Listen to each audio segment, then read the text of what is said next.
you. I'd now like to introduce Ms. Janet Benistad, who is under Cardinal Sean O'Malley of the Archdiocese of Boston. She is the Secretary for Faith Formation and Evangelization in the Catholic Archdiocese of Boston. Ms. Benistad.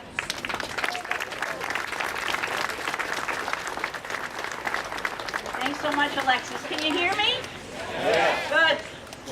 On June 8th, 223 years ago in 1789, James Madison introduced the Bill of Rights into the first Congress. A friend of Madison's, who happened to be a Baptist preacher, said he didn't like this new government because it didn't have in the Constitution what's dearest of all, religious liberty. So James Madison penned some words for what became our First Amendment. What he said and proposed was that the civil rights of none shall be abridged on account of religious belief or worship, nor shall any religion be established, nor shall the full and equal rights of conscience be in any manner or on any pretext infringed. You know what happened. The requisite 2/3 majority were gotten in the two houses, and the proposed amendments went to the states, and they were accepted. Actually, there were 12 amendments that went to the states. 2 were thrown out, and the third became the first, and that's the one that we revere now. And we have the wording that changed from Madison's: Congress shall make no law respecting an establishment of religion or prohibiting the free exercise thereof. Little history lesson there. Well, today we meet here and we gather and we prevail upon our government to actually bring its regulations in line with this amendment passed introduced 223 years ago. And with current federal regulations, which provide exemptions to protect conscience rights of religious institutions and individuals. As you know, the HHS mandate that requires employers to provide insurance for contraception, sterilization, and abortifacient drugs is forcefully opposed by the bishops of the United States, the Catholic bishops, and so is the so-called compromise. Both the mandate and the compromise would force the Catholic Church and other religious organizations to act in direct violation of their religious teaching. Or, if they don't want to do that, to redirect their very valuable educational, health, and social services to Catholics only. As Anne Marie just said, that is unthinkable. That is unacceptable. Both the mandate and the compromise are a violation of the First Amendment protections of religious belief. And Catholic institutions and religious institutions would violate their own identity if they refuse to serve non-Catholics. We cannot do that. In the 1960s, the Catholic Church gathered for a very, very famous council called the Second Vatican Council. We celebrate 50 years this year of the opening of the council, and a document was penned there called the Document on Religious Liberty.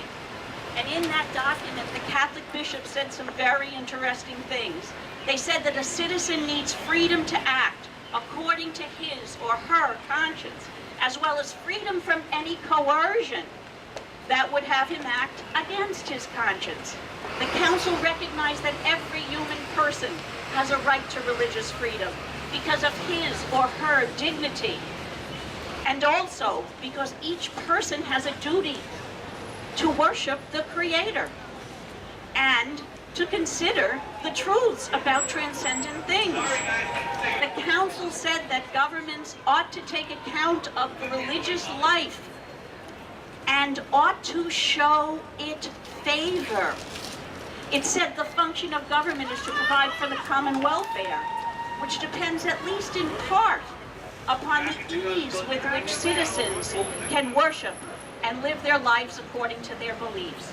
In other words, the government is supposed to make it easier, not harder, to practice our religious beliefs. Finally, the council said that when people exercise religious liberty, society profits from the justice and peace which originate in faithfulness to God's law and His holy will. The HHS mandate, thanks so much. The HHS mandate would sacrifice this understanding of religious liberty as a first and fundamental freedom on which other freedoms rest. It would reduce it to a second-rate freedom that's balanced against all sorts of personal and private and public claims.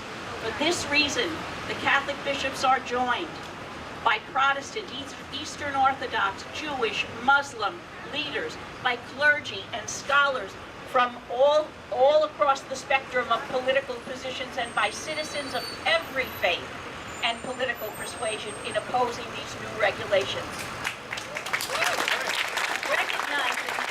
Recognizing the threat that this mandate poses, the Archbishop of Boston is joining the United States Conference of Catholic Bishops to discuss all across the country and celebrate a fortnight for freedom from June 21st to July 4th. In the Catholic tradition, some of you may know that June 21st is the vigil of the feasts of St. John Fisher and St. Thomas More, both of them English martyrs for the faith. Henry VIII tried to force them to violate their consciences, for which they died. This special period of prayer and public action emphasizes our Christian and our American heritage together, and our commitment through both to our first and most cherished liberty. At the request of Cardinal Sean O'Malley, Catholics and fellow citizens are invited to join in a live town hall meeting on religious liberty on June 25th at 8 p.m., which will be broadcast on Catholic TV and WQOM 1060 AM radio, and to join dioceses and parishes across the country to observe this 14 days of standing up for religious liberty. The Catholic bishops of the United States have said what is at stake here is whether America will continue to have a free, creative, robust society, or whether the state alone will determine who gets to contribute to the common good and how they get to do it. Religious believers are part of American civil society, and that includes neighbors, helping each other, community associations, fraternal service clubs, sports leagues, and youth groups. All these Americans make their contribution to our common life, and they do not need the permission of government to do it.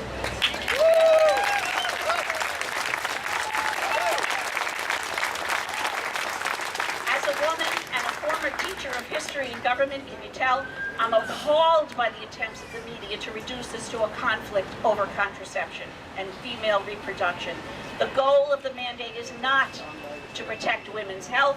It's plainly to conscript religious organizations into a particular political agenda and force those organizations to fund and facilitate services which are morally repugnant to them. Thank you for your attention, for your participation, for your commitment to religious freedom, not only our own freedom, but the religious freedom of people all around the globe. You know, 2 days ago we observed D-Day, and we remembered the countless young men and women who have given their lives for religious freedom because they feared that Europeans would not have their freedom any longer. Thank you to all the brave young men and women who serve now in places where religious rights are nothing more than a figment of someone's imagination. May our efforts together speak for religious freedom. May they be blessed by God, our Creator. May we always be grateful for the gift of religious freedom. Thanks so much.